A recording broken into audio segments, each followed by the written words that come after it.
David Seymour's the acting Prime Minister with me this morning. David, do you think she should be there?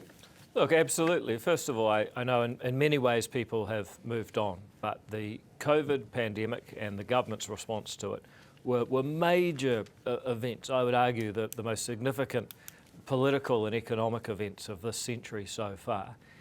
Now, we need to get to the bottom of what happened, who it affected, not just because of history, but because there will be more epidemics in mine and your lifetime, I'm sure of it, just as there have been all through human history. And we literally cannot afford to respond to the next one the way we responded to the last one. So we've got to learn from this, yes, she should be there. We heard from the KC that we're not sure yet what her response is. He won't say whether she's got a lawyer and refusing to come, won't say what's going on. Do you have any idea, the government have any idea what her plans are? Well, no, we don't, and I've got to stress the Royal Commission is an independent body. We don't direct it. You asked my opinion, should she front? I think she should. She was the key decision maker through that period, but whether she does is up to her. Whether she's requisitioned by the Commission's up to them. I just make the observation that this stuff's important and all voices should be at the table.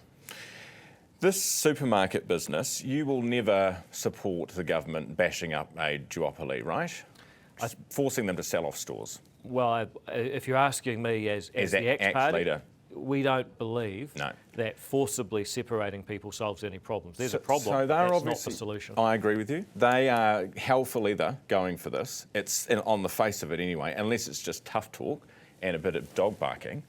But if they go that way, they might have to go across the floor. Are you happy if they go to Labor for support? Well, we and New Zealand First and National are all committed to support government policy. So if it's a government policy, we all have to support it. If it's not a government policy, then no party should be supporting it. That's just how these things go. I just make the point that for a long time, we had a Labor government, and when there was a problem, like rents were too high, they bashed up the landlords. Yeah. And it didn't solve the problem.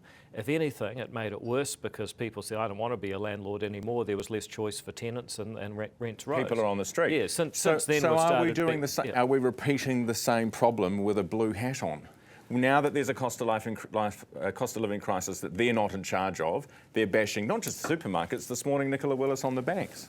Well, I wouldn't say that we're making the same mistake. I'm warning against making the same mistake as a government. And if we do that, if we break up the duopoly, we will be making that same mistake. I think that would be a massive mistake, because if you look at one of the biggest issues we have right now is, apart from banks and supermarkets, it's actually energy. Why do we have a problem with energy? In part because we have no gas. Why do we have no gas? Because you'd be mad to invest in an industry that the previous government scapegoated. Our government's now offering the world energy industry to co-invest with taxpayers' money, basically to show that we're committed to the industry and we're not going to take away your rights again. That's how bad it's got. Tamaki Makaurau, ACT's going to put a candidate in that by-election? Look, as a policy of the ACT Party, the party does not stand in Maori wards. We believe that all people should be equal and there shouldn't be separate wards. Who do you reckon will win that one? Just well, again, crystal ball gazing, I'm not a cephalogist, which I recently learned is the name for people who analyse political polls, and I don't even think there's been a poll. Well, I'm not a cephalogist either, but I pretend to be one most days. And I didn't even know what it was meant. What it meant. But you wouldn't have any crystal ball gazing to do there? Because, I mean, if the Māori Party puts someone up with a bit of profile, they've got a good chance. Well, here's the thing. I don't believe that the Maori Party is representing Maoridom very well. You know, a lot of Maori people in New Zealand are there trying to get on with our lives. We want to build a home, a family, a business perhaps. We actually want this country to work. Now, they're just absolute craziness, endorsing murderous dictators, you know, doing haka on the floor of Parliament, inciting people about their race. I don't think that represents Maoridom, and I think that's a real challenge for Te Pāti Māori in trying to win seats. What about the issue of crime, law and order? Last week we had Paul Goldsmith. I saw more of Paul Goldsmith last week than I'd ever wanted to see in my entire life. What's wrong with seeing more of Paul Goldsmith? Anyway, he was here talking about law and order, and I just put it to him, look, you keep making the maximum sentences longer, because this is what I'd heard on the radio earlier that morning from some of my listeners. You keep making the maximum sentences longer, but that doesn't mean the judiciary will make the sentences that long. Why don't you go for more minimum sentences so you force the judiciary's hand if you really want to be serious and tough on this stuff? Well, in fairness, we reintroduced 3 strikes, and what that means is that if you do 1 crime, it's up to the judge. 2, no parole, so that's a form of minimum. 3, you get the maximum sentence for that crime that's in the Crimes Act. So we've already done that, but it's graduated. Everyone gets a second chance. Hell, you even, I guess, get a third chance. But after that, then you're toast and you're away for the maximum sentence. So I would argue we're already doing that. These restrictions on discounting sentences, can't discount more than 40%, can't discount more than 25% for a guilty plea. All of that we're doing. He said that he would threaten the judiciary with longer minimum sentences if they didn't start taking action on the ones that they've got. You think that's reasonable? Well, I certainly won't be threatening the judiciary. It's important in this country we have an independent judiciary, so when you go before a court, you know that they're acting independently. Okay. That's critical to the welfare of any Western democracy. The Regulatory Standards Bill, which seems to send everyone insane, I think it's dumb because it's got no teeth. And a toothless tiger is a lamb. What is the point in it? It's like the well-being stuff. People have these great ideas about what lawmaking should be, fine.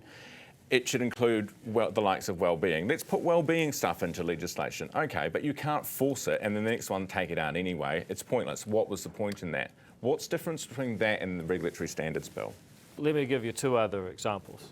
Number 1, the Fiscal Responsibility Act requires the government to publish the books 6 months before every 6 months, and 3 months before an election. Having the books open like that has changed elections. It changes politicians' behaviour. Does it stop politicians doing stupid spending? No, we've seen that recently as a few years ago. But the transparency changes behaviour. The Reserve Bank Act, we used to have people like Muldoon who would just run the printing presses, send us broke, high inflation, and then after they won the election, they'd have the hangover. Okay. Does the Reserve Bank Act stop a government from doing that? No, but it makes it very transparent. Okay, so give us the quantifiable example. Labor's in government. They've just won that majority in Parliament, 2020. They're spending like you're at the place where you go after dark and there's lots of notes around. What changes? What specific thing changes? Well, what strippers? I was trying to say, Paul, not the casino. Thank you. Well, once you got your analogy sorted out, you're good. Yeah. Basically, look what happened. Labor lost half of their vote in about 2 years because the transparency made it clear that they weren't spending responsibly. Now you get to regulation. What does But we did that with an election. Why do we need a regulatory standards bill? Well, I don't know if we would have got the same election result if we hadn't had the transparency around the spending. In the past, governments used to go on every 3 years again and again and again. The country by the mid-80s was completely broke. Fiscal responsibility fixed that. Regulation is out of control. People are stuck with red tape. It takes longer to get permission than actually build something. We've got tens of billions of dollars of cost in earthquake strengthening for buildings that haven't fallen over in 100 years. We've got people filling out forms with their AML that we're going to sort out substantially this week. Having politicians forced to say, why am I making this law? Whose rights does it violate? Is that justified? And put it up in lights in a really transparent and trustworthy way, that will change our culture where instead of politicians saying, gee, if I make a law, I'm a hero. If I make a bad law, I'm going to be held up in lights. New Zealanders have less red tape. New Zealanders can get on with becoming healthier, wealthier, longer-lived people. That's the goal. Okay. Hey, what do you spend at the groceries every week? Me, it's so varied because some weeks I don't get there, other weeks I'm in Auckland for a few days, so I might go. I don't have Roughly, a regular life. On average, do you? It just totally depends. Sometimes, if I'm lucky, I get in and I get a pack of bacon, about 250 grams. If you're lucky, you get that for $7.99, and a bottle of milk. Gee, that's going up so fast I can't even remember the exact price. That's all right, but you do notice it. Oh, there's no question that things are up, and that's why people have an issue. But what I would say is, look, it's a hard one to battle, isn't it? Because you've got the numbers back in range, but you've got this time lag between when the number is in range and when people actually feel better. And right now, people don't feel better, and they're still blaming you. People are, but people will also be blaming us as conditions improve. And I believe having killed inflation, Interest rates are coming down as the economy picks up because people have more to spend with lower interest rates. That means employment gets back. You're seeing wage growth happening. All of that, I believe, is positive. Rents have come down. Right. Houses are more affordable. So there's also the start of good news, and we're very happy to be held accountable for where things are now, and we get it. It's tough. We'll as keep long doing as that. we're held accountable for the recovery next year as well. Appreciate your time this morning. Thank you very much. Thanks for coming in. That's the Acting Prime Minister, David Seymour.